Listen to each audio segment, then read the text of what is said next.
Okay, అందరికీ నమస్కారాలు. మీ ఊరు అల్లుడుగా మరొకసారి మీ అందరికి కూడా నమస్కారాలు. మనందరికీ ఎన్టీఆర్ గారు ఒక ఆదర్శం. ఈరోజు ఆయన చనిపోయి 27 సంవత్సరాలు అయిపోయి 28వ వర్ధంతి జరుపుకుంటున్నాం. కానీ ఆయన పుట్టి 100 సంవత్సరాలైంది. మొన్నే 100 సంవత్సరాల వేడుకలు కూడా జరుపుకున్నాం. ఇక్కడుండే పెద్దలకు ఆయన గురించి చాలామంది తెలిసి ఉంటుంది. అప్పట్లో చిన్న చిన్న వాళ్ళు ఉన్న వాళ్ళందరికీ, ఇప్పుడు పెద్దవాళ్ళుగా ఉండే వాళ్ళందరికీ.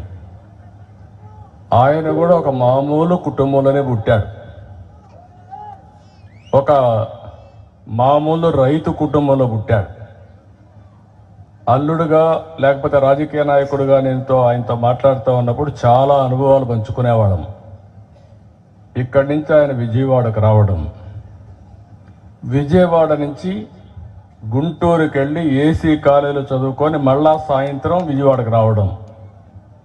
ఆ ట్రైన్లో వచ్చేటప్పుడు రాత్రి అయినప్పుడు వాళ్ళ తల్లి లాంతర్ తీసుకొని రైల్వే స్టేషన్ పోయి తీసుకొని రావడం.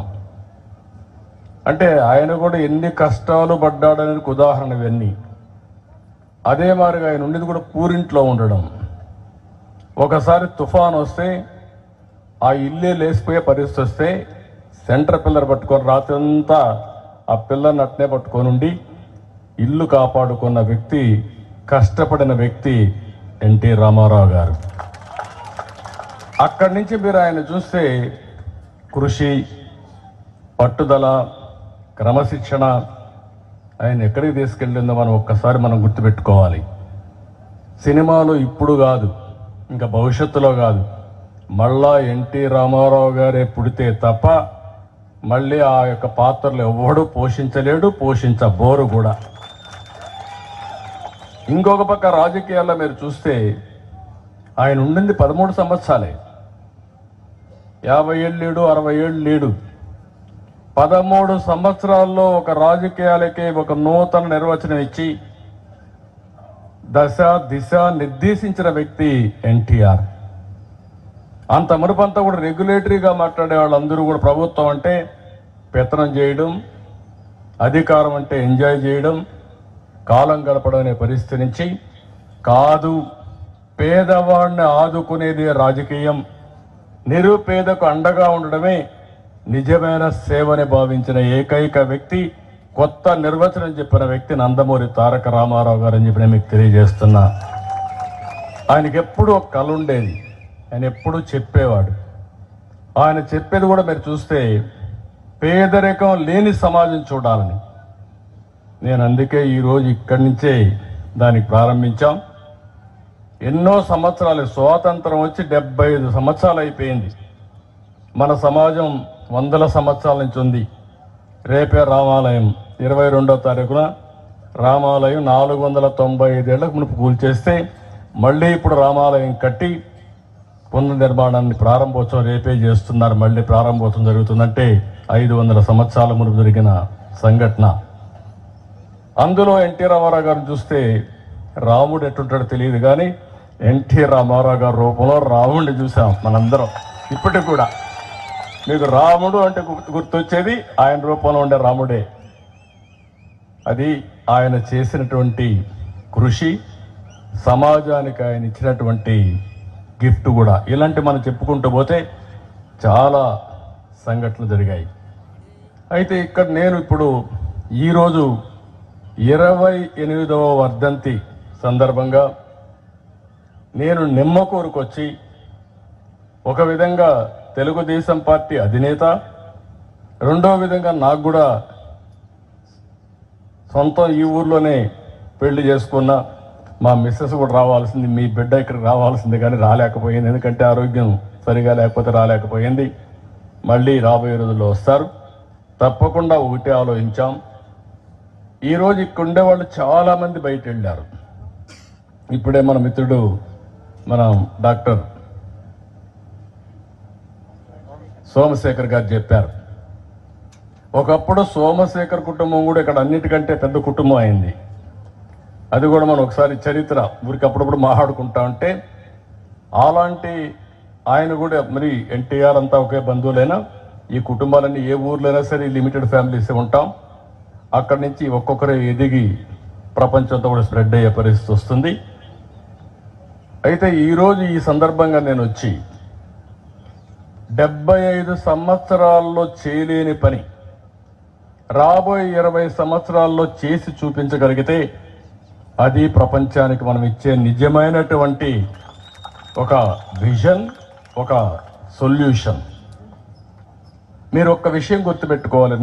1991 వరకు మన రోడ్లు బాగలేవు, చూసుంటారు. ఎన్టీ రామారావు గారు వచ్చినా ఇంకొకరు వచ్చినా ఆ రోజు మనం అవలంబించిన విధానాల వల్ల సంపద సృష్టించలేకపోయాం.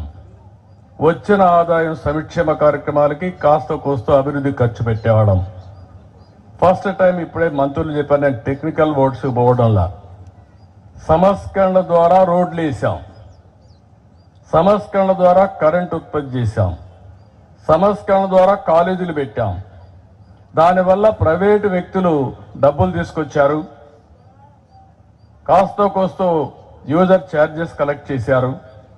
బ్రహ్మాండంగా రోడ్లు వచ్చాయి. నిమ్మకూరు మెయిన్ రోడ్డు చూస్తే బందర్ నుంచి నేషనల్ హైవే వచ్చిందంటే అది టోల్ పే చేస్తున్నాం, కానీ సస్టైనబుల్ మోడల్లో సంపద సృష్టించాం. ఇప్పుడు నేను ఆలోచించింది ఏంటంటే, ప్రభుత్వమే పేదరిక నిర్మూలన కోసం చేయొచ్చు, చేస్తున్నాం కూడా.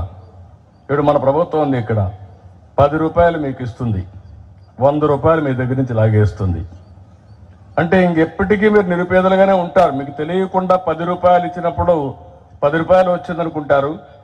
మళ్ళీ కరెంటు ఛార్జీలు, నిత్యావసర వస్తువులు, పన్నులు, లేకపోతే పెట్రోల్ డీజిల్ ఛార్జీలు అన్ని బాధుడు మొత్తం ఇంకొక చేతితో మొత్తం లాగేసే పరిస్థితికి వస్తుంది. నేను ఆలోచించేది కాదు. సంపద ద్వారా వచ్చిన డబ్బులు నిరుపేదలకి 15 రూపాయలు ఇచ్చి ఆ 15 రూపాయలు 100 రూపాయలు ఎటు చేయాలి, 100 రూపాయలు 1000 రూపాయలు ఎటు చేయాలి, 1000 10,000 ఎటు చేయాలి. తద్వారా మీరు కూడా సంపద ఎట్లా అనుభవించాలో చేసి చూపించాలనేది నా యొక్క నినాదం. మీకు అనిపించవచ్చు కష్టపడితే నువ్వు చెప్పేయంటే నాకు నేను కూడా చేయగలుగుతాను కదా అని. కాదు, నిన్ను శారీరకంగా కష్టపడమని నేను చెప్పడంలా. ఆరోగ్యం బాగుండాలంటే ఉదయం 1 గంట లేసి వాకింగ్ చేయాల్సిన అవసరం ఉంటుంది. ఏ వయసులో ఉన్నా ఎంత పెద్దవాళ్ళైనా అది తప్పదు. అంటే బాడీ ఎప్పుడు కూడా శారీరకంగా ఫిట్గా ఉండాలి.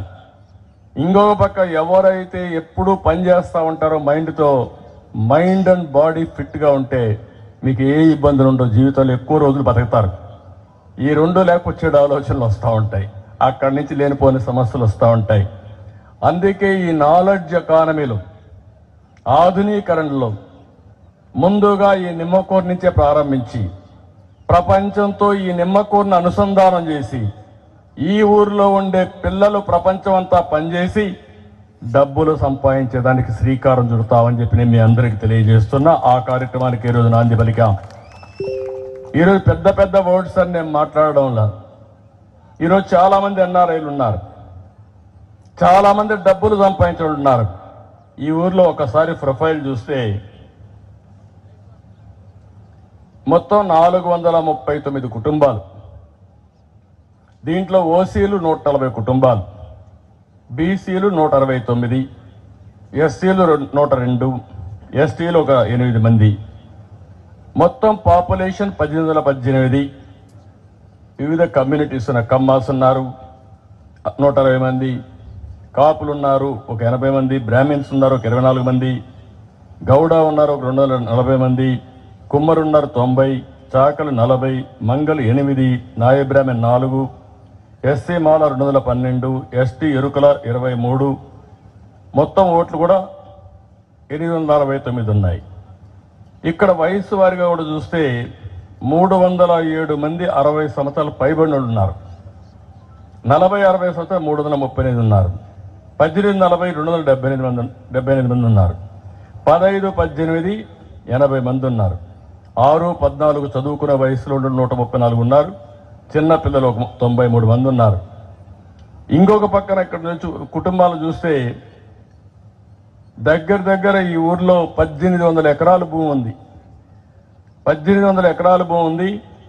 వ్యవసాయం చేసేవాళ్ళు మాత్రం 80 మంది, లేకపోతే రఫ్గా లేబర్గా ఉండే కూలీలుగా ఉండేవాళ్ళు 339, ఉద్యోగస్తులు ఎంప్లాయీస్ ఒక 20.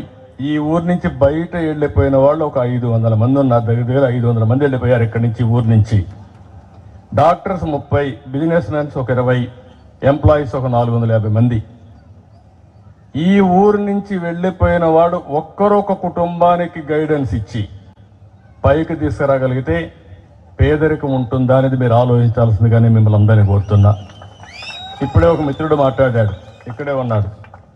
వాళ్ళ అన్నది చెప్పాడు. చెప్పిన తర్వాత ఇప్పుడు ఆయన ఏం బిజినెస్ ఏంటి, avocado.com కొరియర్, avocaya.com కొరియర్ పెట్టేశాడు. ఈ కొరియర్ ద్వారా అమెరికా వరకు పంపిస్తున్నాడు. దీంతో ఆయనకేంటి, ఇప్పుడు ఎంతమంది పనిచేస్తున్నారు? 100 మంది పనిచేస్తున్నారు. ఒక చిన్న ఐడియా, చిన్న పెట్టుబడి, ఎంత టర్నోవర్ ఎంత ఇప్పుడు 3 కోట్ల టర్నోవర్కి వచ్చాడు. దాన్ని 10 కోట్లు దాటిస్తే ఇంకెక్కడికైనా తీసుకుపోయే అవకాశం ఉంటుంది. ఒక చిన్న ఆలోచన నర్చర్ చేసి ఒక పారిశ్రామికవేత్తగా తయారయ్యారు.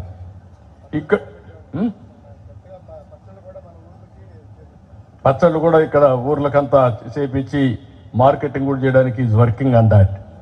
ఇప్పుడు నేను ఇక్కడ మిమ్మల్ని కోరేది ఏంటంటే, ఇక్కడ నా ఆలోచన ఒకటి, ఈ ఊరు నారావారిపల్లి 2 కూడా నేను ప్రూఫ్ ఆఫ్ కాన్సెప్ట్ కింద, పైలట్ కింద తీసుకున్నా. ఇది సక్సెస్ అయితే రాష్ట్రం అంతా చేయాలనేది నా ఉద్దేశం. దీనికి ప్రభుత్వం యొక్క బాధ్యత కూడా ఉంటుంది. ప్రభుత్వం డబ్బులు ఇవ్వడం కానీ, ఆర్థిక సహాయం చేయడం కానీ, పేదవాళ్ళకి సబ్సిడీస్ ఇవ్వడం కానీ అన్నీ ఉంటాయి. కానీ ఇక్కడుండే వ్యక్తులు, మీ అన్న నీకు గైడ్ చేసింది, మీ బ్రదర్ యుఎస్లో ఉంటాడు, ఆయన గైడ్ చేశాడు. వీళ్ళ పెదనాన్న కొడుకు యుఎస్లో ఉంటాడు, ఆయన గైడ్ చేసి ఆ పని చేశాడు. ఇప్పుడు నేను ఇక్కడ మిమ్మల్ని అందరినీ కోరేది ఏంటంటే, ఈ ఊర్లో ఉండే వాళ్ళందరి పేర్లు సర్పంచ్ తయారు చేస్తాడు. ఇక్కడ ఫార్చునేట్లీ మనవాడే ఉన్నాడు, తెలుగుదేశం సర్పంచ్ ఉన్నాడు. రేపటి నుంచి ఆ పని అంతా ఆయన చేస్తాడు. ఊర్లో వాళ్ళందరితో మాట్లాడతాడు. ఊర్లో ఉండే వాళ్ళే మేనేజ్మెంట్ తీసుకోవాలి. మీరు మేనేజ్మెంట్ తీసుకుంటే ఎన్టీఆర్ మెమోరియల్ ట్రస్ట్, ఎన్టీఆర్ పేరుతో పెట్టాం. ఫెసిలిటేటర్ రోలు ఎన్టీఆర్ మెమోరియల్ ట్రస్ట్ తీసుకుంటాం. మేము చేస్తాం ఆ పని చేసి, ప్రపంచంలో ఉండే ఈ ఊరి మీద అభిమానం ఉండేవాళ్ళు, ఎన్టీఆర్ వల్ల బాగుపడిన వాళ్ళు, సమాజం వల్ల బాగుపడిన వాళ్ళు, నా వల్ల బాగుపడిన వాళ్ళు, ఈ ఊర్లో ఉండే కుటుంబాలని బాగు చేసే బాధ్యత తీసుకోమని ఒక అప్పీల్ ఇస్తాం. అది 1 రోజు 2 రోజులు కాదు. ఈ విషయం మీరు గుర్తుపెట్టుకోవాలి. Short term, medium term, long term. మీ ఇంట్లో ఉండే కుటుంబ సభ్యులే ఆస్తి. ఆ మెంబర్స్తోనే అదే ఒక పెట్టుబడిగా తీసుకొని, తద్వారా మీరు ఏ విధంగా ఆదాయం పెంచగలుగుతారో ఆలోచించాలి. భూమి ఉంటే అదనం, లేకుంటే వాళ్ళలో స్కిల్ డెవలప్మెంట్ చేయడం, వాళ్ళ శక్తి సామర్థ్యాలను పెంచడం. ఈరోజు 10 రూపాయలు సంపాదించగలిగిన వాళ్ళు ఆ పనిలోనే 50 రూపాయలు సంపాదిస్తారు ఆలోచన చేయించడం. ఇప్పుడు నేను వస్తూ ఉంటే చూశాను, ఒక టైలర్, ఒక ముస్లిం అమ్మాయి మాట్లాడుతూ ఉంటే, నేను టైలర్ చేసుకుంటానండి, మా హస్బెండ్ నేను, కానీ నెలకు 7,800 రూపాయలు వస్తుంది. ఆ 7,800 రూపాయలు చాలడం లేదు. అప్పుడప్పుడు నేను కూలి పనికి పోతాను. ఆ డబ్బులు ఈ డబ్బులు కలిపి కుటుంబాన్ని గడుపుతున్నాం అని చెప్పే పరిస్థితికి వచ్చారు. ఆ 7,000 రూపాయలు ఒక సంవత్సరంలో 15,000 చేసే మార్గం ఏంటి? 2వ సంవత్సరంలో దాన్ని మళ్ళీ ఒక 5 సంవత్సరాలకు ఒకసారి మన ఆదాయాన్ని రెట్టింపు చేసే మార్గాలే ఉన్నాయి, అన్ని ఆలోచిస్తాం. ఇంకా ముందు జగలితంగా ఎక్కువగా చేస్తాం. ఇప్పుడు కొంతమంది పిల్లలు ఉన్నారు, చదువుకుంటూ ఉంటారు. ఏ చదువు చదువుకుంటే బాగుంటుందో అది గైడ్ చేస్తారు. వీళ్ళంతా అడాప్ట్ చేసుకున్న వాళ్ళు ఎవరైతే చేస్తారో మెంటరింగ్గా వాళ్ళు గైడ్ చేస్తారు. గైడ్ చేయడమే కాదు, ఒకవేళ డబ్బులు కానీ లేకపోతే ఆ డబ్బులు ఆర్థిక సహాయం చేసి మంచి స్కూల్లో పెట్టి చదివించే బాధ్యత కూడా వీళ్ళు తీసుకుంటే దానివల్ల ప్రయోజనం ఉంటుంది. ఆ మాత్రం చేయలేక కాదు, చేసే మనసు ఉండాలి. అలాంటి వాళ్ళనే రమ్మంటున్నా నేను. శక్తి ఉండాలి, వాళ్ళకు విల్లింగ్నెస్ కూడా ఉండాలి, మనసు కూడా ఉండాలి. అలాంటి వాళ్ళగా మనం తీసుకుని ప్రజలే ఆస్తిగా, కుటుంబ సభ్యులనే ఆస్తిగా ఎప్పటికప్పుడు మెంటరింగ్ చేస్తూ ఉండాలి. ఒక వాట్సాప్ గ్రూప్ పెట్టుకోండి. అందరికీ ఫోన్లు ఉన్నాయా? ఫోన్లు అందరికీ ఫోన్లు ఉన్నాయని వాళ్ళు చేరిపోయికెత్తను. అందరూ ఫోన్ లేని వాళ్ళు ఎవరు లేరు. 25 ఏళ్ల మునుపు నేనే తీసుకొచ్చా ఫోన్ కూడా. అప్పుడు అందరూ నన్ను ఎగతాళి చేశారు. ఫోన్ అంటేనే నేను ఇంకేం పని లేదు, ఫోన్ ఏమైనా అన్నం పెడుతుందా అని. ఇప్పుడు అన్నం పెట్టడం కాదు, ఫోన్ లేకపోతే భార్య లేకపోతే భర్తగా ఉండగలుగుతున్నాడు, భర్త లేకపోతే భార్య ఉండగలుగుతుంది, ఫోన్ లేకపోతే ఇద్దరు ఉండలేకపోతున్నారు. ఆ పరిస్థితికి వచ్చేసాం కమ్యూనికేషన్లో. ఆ ఫోన్ని పాజిటివ్గా ఉపయోగించుకోవాలి. ఆ పాజిటివ్గా ఉపయోగించుకోవడం అంటే ఒక వాట్సాప్ గ్రూప్ పెట్టుకొని ఆ 15 మందో 20 మందో ఆయన ఎవరైతే మెంటరింగ్ చేస్తారో ఆయనకు సంబంధించిన వాళ్ళు పెట్టుకుంటే వాళ్ళకి ఏ కష్టం వచ్చినా, ఏ ఇబ్బంది వచ్చినా వాళ్ళతో కన్సల్ట్ చేస్తే ఈయన గైడెన్స్ ఇవ్వాలి. నేను ఒకటే చెప్తున్నా, డబ్బుల సంపాదించడం ఎంత ముఖ్యమో ఆ డబ్బుల్ని మీనింగ్ఫుల్గా ఖర్చు పెట్టడం కూడా అంతే ముఖ్యం.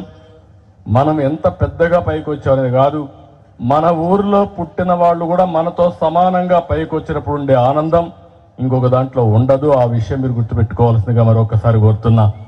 నేను అందుకే ఒకప్పుడు జన్మభూమి తీసుకొచ్చా.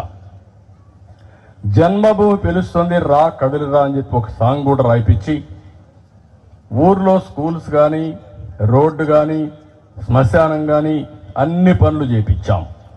ఇప్పుడు ఇంకొక స్టెప్ ముందుకు పోతున్నా. పేరు కూడా నేను ఆలోచిస్తున్నా. P4 అని మన వాళ్ళు చెప్తున్నారు.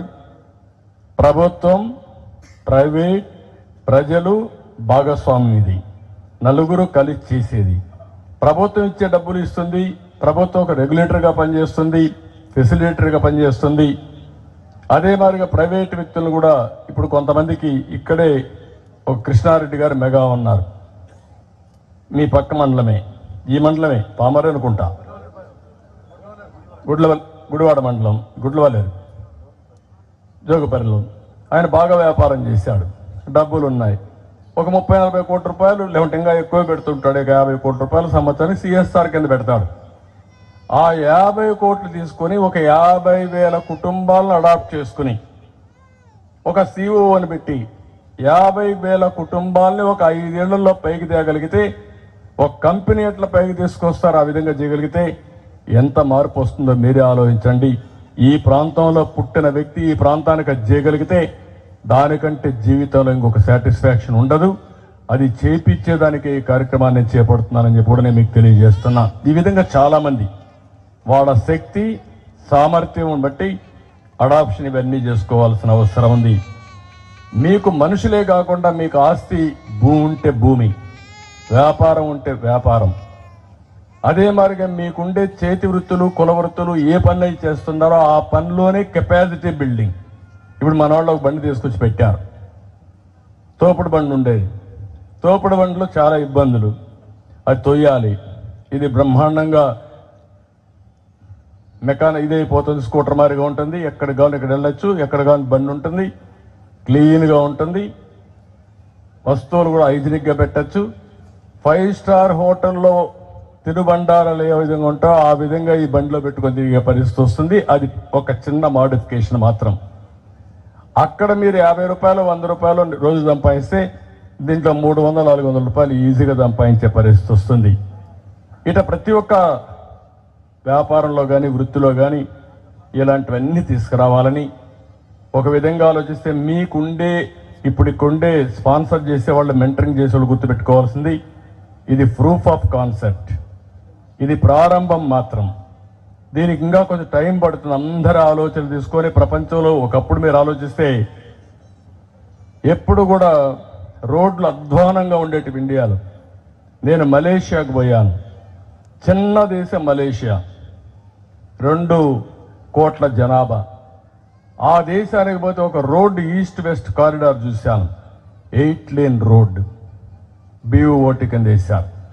అది చూసిన తర్వాత నాకు అనిపించింది అప్పట్లోనే 110 కోట్ల జనాభా మన దేశానికి ఒక్క రోడ్డు సరిగా లేదు. ఆ రోజు ప్రధానమంత్రి వాజ్పేయి గారి దగ్గరికి వచ్చి మనం కూడా ఇలాంటి రోడ్లు వేయాలంటే డబ్బులు ఎక్కువ ఉన్నాయంటే, కాదు ఆలోచన ఉంటే డబ్బులు వస్తాయి, రోడ్డు అవుతుంది, మనం వేద్దామని వేస్తే ఫస్ట్ బిట్ వేసింది నెల్లూరు నుంచి చెన్నై వరకు వేసాం. అది వేసిన తర్వాత ప్రూఫ్ ఆఫ్ కాన్సెప్ట్ బాగుందంటే అక్కడి నుంచి దేశమంతా గోల్డెన్ క్వాడ్రిలేటరల్ రోడ్ వచ్చింది. ఇప్పుడు ఊరికి నేషనల్ హైవేస్ వచ్చే 2 lane 4 lane 6 lane 10 lane express వేస్ మీరు వేరియస్ వచ్చాయి. ఆ ఆర్గనైజేషన్కి ఇప్పుడు 1 లక్ష కోట్ల రూపాయలు డబ్బులు ఉన్నాయి. అంటే డబ్బులు సంపాదించడం పెద్ద కష్టం కాదు. అందుకనే మీరు చూస్తే హైదరాబాద్లో 1 రూపాయి ఖర్చు పెట్టకుండా ఇంటర్నేషనల్ ఎయిర్పోర్ట్ కట్టాం. దానికి 1 రూపాయి ఖర్చు లేదు. ఒక పాలసీ ఇచ్చాం, green field airport private public partnership. వాళ్ళు డబ్బులు తెచ్చారు, ఎయిర్పోర్ట్ కట్టారు, గవర్నమెంట్ రెగ్యులేట్ చేసింది. ఇప్పుడు హైదరాబాద్కి బ్రహ్మాండంగా సంపద వస్తూ ఉందంటే ఆ ఎయిర్పోర్టే కారణం. అలాంటి జరిగే పరిస్థితికి వచ్చింది. ఇదంతా కూడా రివర్స్ డబ్బుల్లో మార్కెటింగ్ చేసి యాడ్స్ ఇవన్నీ పెట్టి తిప్పుతా ఉంటే దానివల్ల యాడ్ మనీ అవన్నీ వస్తాయి. అనేక మార్గాలు, 20 సంవత్సరాలు సోలార్ కూడా పెట్టుకోవచ్చు, సోలార్ పెట్టుకుని కరెంట్ కూడా అవసరం లేదు, జలసగా తిరిగే పరిస్థితి వస్తుంది. ఇలాంటి చాలా ఆలోచనలు ఉన్నాయి, అవన్నీ నేను మాట్లాడతాను మళ్ళీ. ఇప్పుడు ఇక్కడ నేను మిమ్మల్ని కోరేది ఏంటంటే, ఈరోజు మనందరం కూడా ఇక్కడ ఉండే వాళ్ళందరూ మీరు ఆలోచించాల్సింది, ప్రతి ఒక్క కుటుంబానికి ఒక విజన్ తయారు చేసుకోవాలి. మీరు వాళ్ళ ఆస్తులు ఏమున్నాయి, మనుషులు ఎంతమంది, ఏ వయసులో ఉన్నారు, వాళ్ళు ఏం పని చేస్తున్నారు, ఆ పని కానీ ఇంకొక పని కానీ చేస్తే వాళ్ళ ఆదాయం ఎట్ట పెరుగుతుంది, దానికి కావలసిన మెళకువలు ఏం కావాలి, స్కిల్స్ ఏం కావాలి, వాళ్ళకి ఎట్లా నేర్పించాలి, అవి మీరు నేర్పిస్తే ఆటోమేటిక్గా వాళ్ళ ఆదాయం పెరిగే పరిస్థితి వస్తుంది. ఆ ఊర్లో పిల్లలు ఉన్నారు, ఇంటర్మీడియట్ చదువుతున్నారు, ఇంటర్మీడియట్ అయిన తర్వాత ఏం చదివిస్తే ఉపయోగపడుతుందో, ఏ కాలేజ్ చదివించాలో మీరు ప్లాన్ చేసి మీ పిల్లల్ని ఏ విధంగా చదివిస్తారో అదే విధంగా ఈ పిల్లల్ని మీరు చదివించగలిగితే అక్కడి నుంచి మీరే చూడండి మార్పు ఇంకా ఆటోమేటిక్గా వస్తుంది. అది జరగాలి. ఇది అయిన తర్వాత ఎందుకు ఎన్టీఆర్ మెమోరియల్ ట్రస్ట్ నేను పెట్టానంటే, ఎన్టీఆర్ మెమోరియల్ ట్రస్ట్ కోఆర్డినేట్ చేస్తాం, మీకు పోటీ పెడతాం, మంచి వ్యక్తుల్ని సన్మానం చేస్తాం, మళ్ళా ఈ ఊర్లో చేస్తాం, అవసరమైతే రాజధానిలో చేస్తాం. ఎప్పటికప్పుడు మిమ్మల్ని గుర్తించి మీరు చేసిన సేవల్ని, మీరు చేసే పనుల్లో బెస్ట్ ప్రాక్టీసెస్ని బయట ప్రపంచానికి కూడా చెప్పి మిమ్మల్ని ముందుకు తీసుకుపోయే పరిస్థితి వస్తాం. అవసరమైతే డబ్బులు మొబైలైజ్ చేయడం కష్టం కాదు, ఆ డబ్బుల్ని సద్వినియోగం చేయడం చాలా ముఖ్యం. ఆ కాన్సెప్ట్లోనే పోతున్నాం. ఇప్పుడే నేను మాట్లాడేటప్పుడు చెప్పాను, వర్క్ ఫ్రమ్ హోమ్ అంటే ఇంటి దగ్గర నుంచి కూర్చొని ప్రపంచం అంతా పనిచేయడం, బోరు కొట్టినప్పుడు వర్క్ స్టేషన్స్ పెట్టడం, ఇంటి దగ్గర కాకుండా అక్కడ పోయి మంచి గార్డెన్లో మంచి ఏసీలన్నీ కూడా పెట్టి శుభ్రంగా అక్కడ పనిచేసి అక్కడే ట్రైనింగ్ కూడా పెట్టి కాఫీ టీ భోజనాలన్నీ ఉంటాయి. కావాలంటే సోషల్ లైఫ్, మనిషి ఎంతో పైన ఇంట్లోనే కూర్చుంటే బోర్ కొడుతుంది, అలాంటప్పుడు అక్కడ పోయి కసో పని చేసి వస్తే 10 మందితో కలిస్తే రిలాక్స్ అవుతారు. అలాంటి కాన్సెప్ట్ తీసుకొస్తాం. అక్కడి నుంచి ఇంకా బాగా నేర్చుకొని స్కిల్స్ పెంచుకొని కెపాసిటీ బాగా పెరిగితే మంచి నాయకత్వం వస్తే ఆయన హైదరాబాద్ పోవచ్చు, బెంగళూరు పోవచ్చు, ఎక్కడికి కావాలంటే పోయే అవకాశం ఉంటుంది. మిమ్మల్ని మోటివేట్ చేసే బాధ్యత, మిమ్మల్ని అనునిత్యం మెంటరింగ్ చేసే బాధ్యత వీళ్ళు తీసుకుంటారు. వీళ్ళని కోఆర్డినేట్ చేసే బాధ్యత ఎన్టీఆర్ మెమోరియల్ ట్రస్ట్ తీసుకుంటాం. రాఘవరావు గారు ఆ రోజు మంచి హాస్పిటల్ పెట్టారు అందరూ కలిసి. ఇప్పుడు బాలకృష్ణకు అది హ్యాండ్ ఓవర్ చేసాం అందరం కలిసి. ఆయన బ్రహ్మాండంగా చేస్తున్నాడు. ఆయనే కూర్చోవడంలా, ఆయన సినిమాలోనే యాక్ట్ చేస్తున్నాడు, మేనేజ్మెంట్ చైర్పర్సన్గా ఆయన ఉన్నాడు. నేరుగా వెళ్ళి నెలకొకసారి మీటింగ్లు పెట్టి మంచి సీఈఓని పెట్టి ఆ సీఈఓ మొత్తం పనులు చేస్తున్నాడు.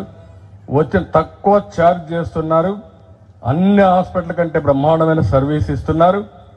ఇంకొక పక్కన 10 రూపాయలు మిగలబెట్టి ఫ్యూచర్ ఎక్స్పాన్షన్ కూడా ఖర్చు పెట్టే పరిస్థితికి వచ్చారు.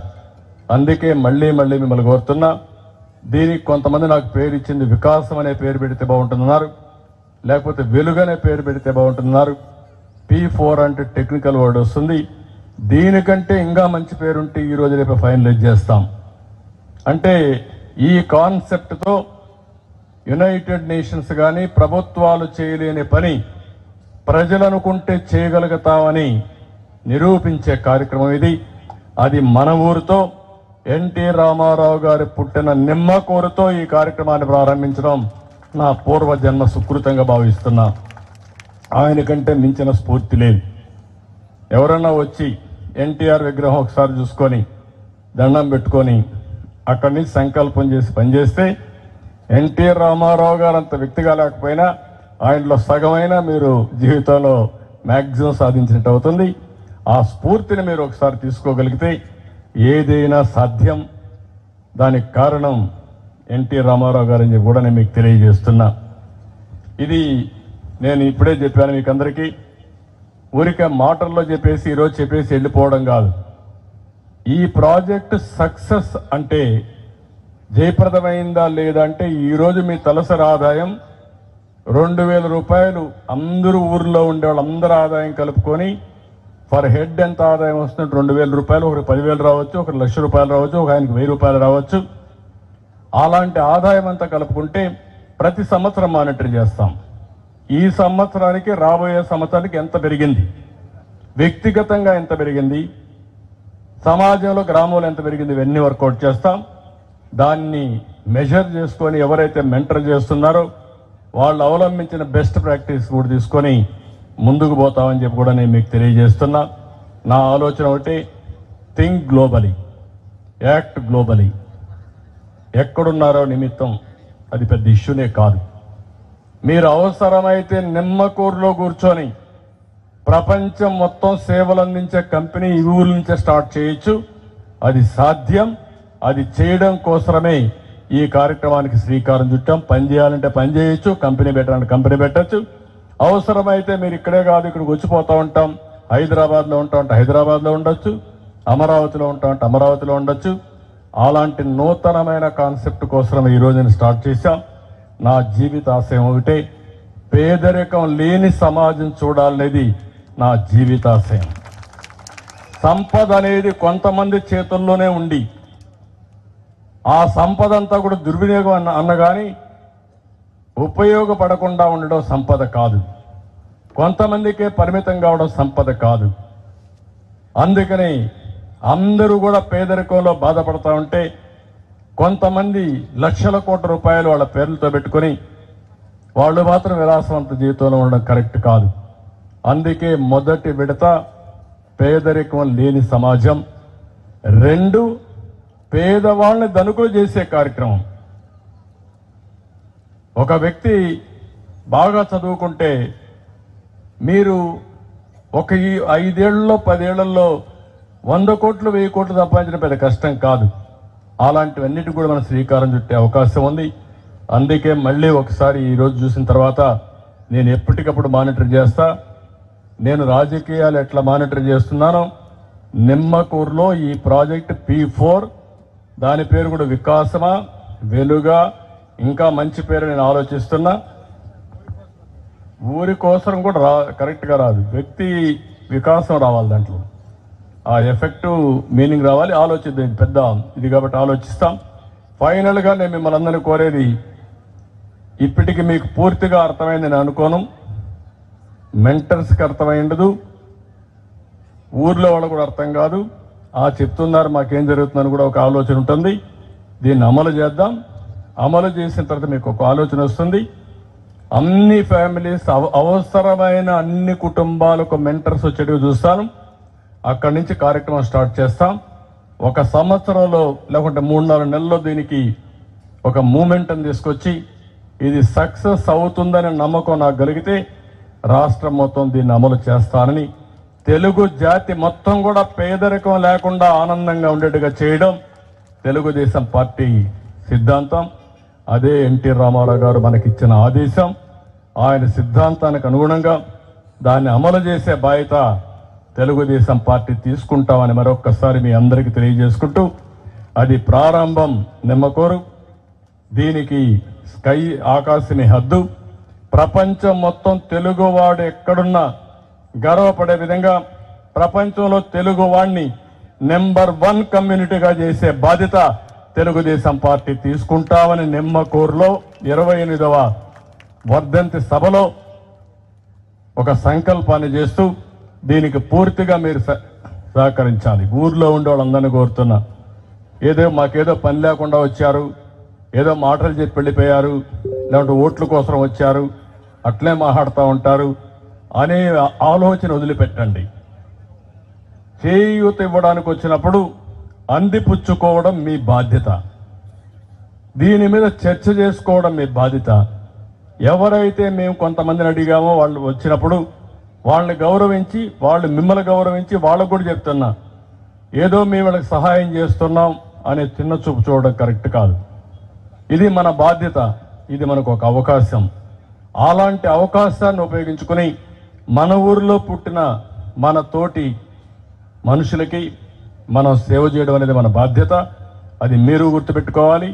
గ్రామస్తులు కూడా మీ పిల్లల్ని చదివించాలనుకున్నప్పుడు ఏదో పర్వాలేదులే, ఈరోజు చదివించకపోయినా పర్వాలేదు, లేకుంటే కూలి పని చేసుకుంటే 100 రూపాయలు వస్తుంది, వీళ్ళు కావాలని చెప్తున్నారు అనే ఆలోచన వదిలిపెట్టి మీ పిల్లల భవిష్యత్తు, మీ భవిష్యత్తు బాగుండాలంటే ఏం చేయాలనో దానికి గైడ్ చేసే బాధ్యత, పూర్తిగా ఆదుకునే బాధ్యత, సహాయం చేసే బాధ్యత నేను చేస్తాను. దీన్ని అందిపుచ్చుకునే బాధ్యత మీదని చెప్పి మరొకసారి మీకు తెలియజేసుకుంటూ, ఇది గ్రామస్తులపైన ఎక్కువగా ఉంటుంది. గ్రామస్తులందరూ మేము చేస్తామని గట్టిగా చప్పట్లు కొట్టి హర్షాన్ని ఆమోదాన్ని తెలియజేస్తే నేను ముందుకెళ్తాను. దీనివల్ల మీకు లాభం ఉంటుంది. గ్రామస్తులు మాత్రం చెప్పండి, లాభం ఉందంటే చెలిపైకెత్తండి. ఓకే, మనం దీన్ని మొత్తం ఆలోచిద్దాం. వ్యవసాయం కూడా ఎట్టుండాలి, ఉద్యోగాలు ఎట్టుండాలి అన్నీ ఆలోచిద్దాం. ఆలోచించి ఒక ప్రణాళిక తయారు చేద్దాం, దాన్ని అమలు చేద్దాం. కాబట్టి మీరందరూ కూడా దీన్ని అమలు చేయాల్సి కోరుతూ,